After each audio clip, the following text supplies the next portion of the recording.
The moment is here, you can stop your search. It's Comics by Perch.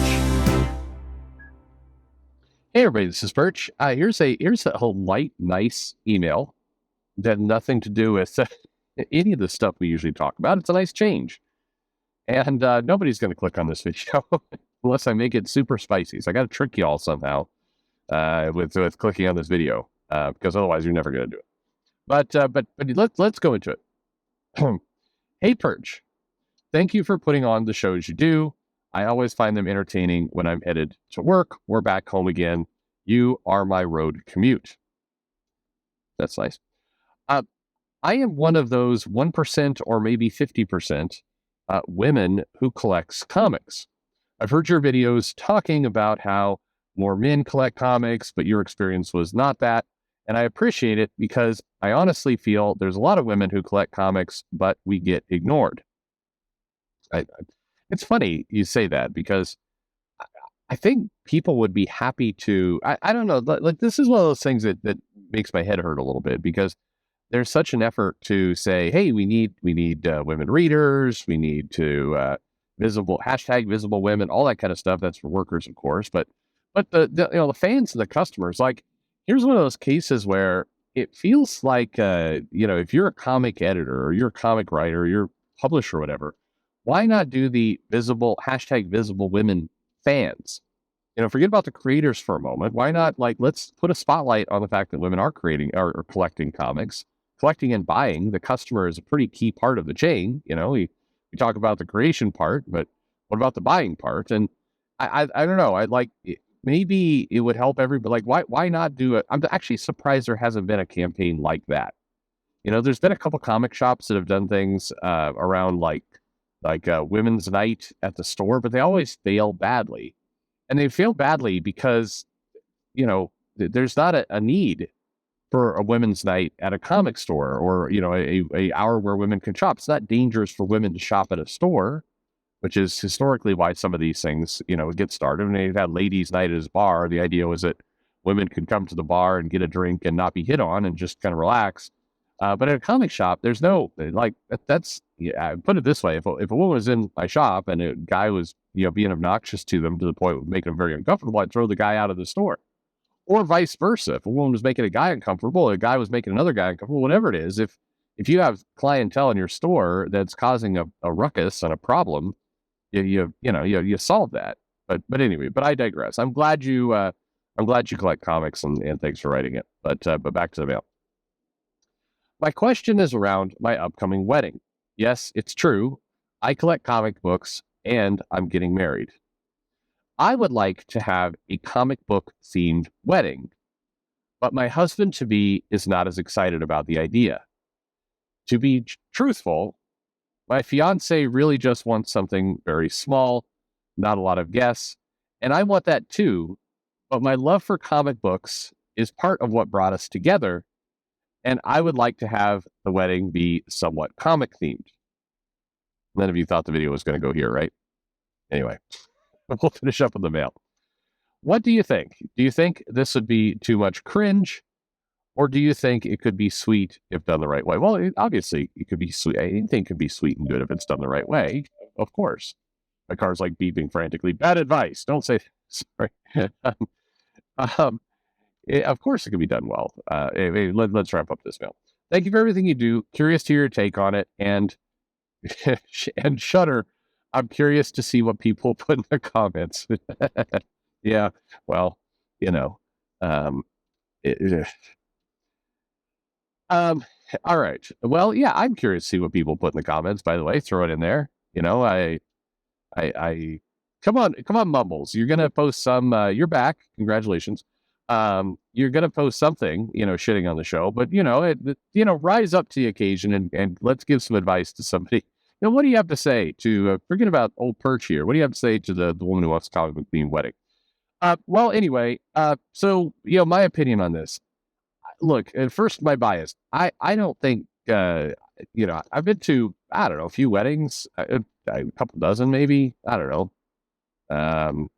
I've been in the wedding. Well, obviously, I've been in my own wedding, but my wedding was pretty small. I didn't want a big wedding. My wife didn't want a big wedding. That kind of worked out.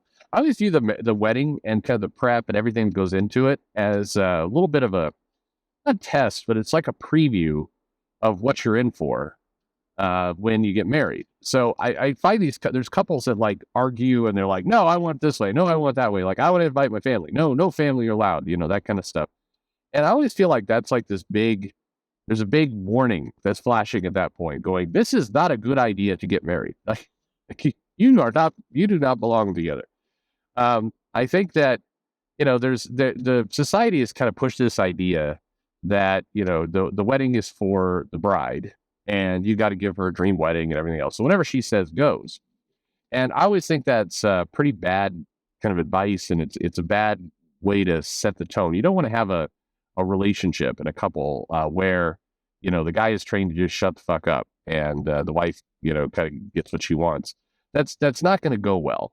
That's what leads to the guy golfing and drinking all the time or stepping out or whatever.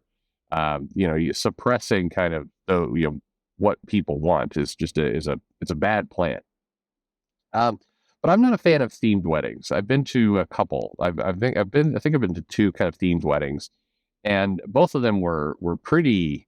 I use the word cringe, cheesy would be more. They just don't. In your head you have a good idea, but they're just not. They're not great. They never are great.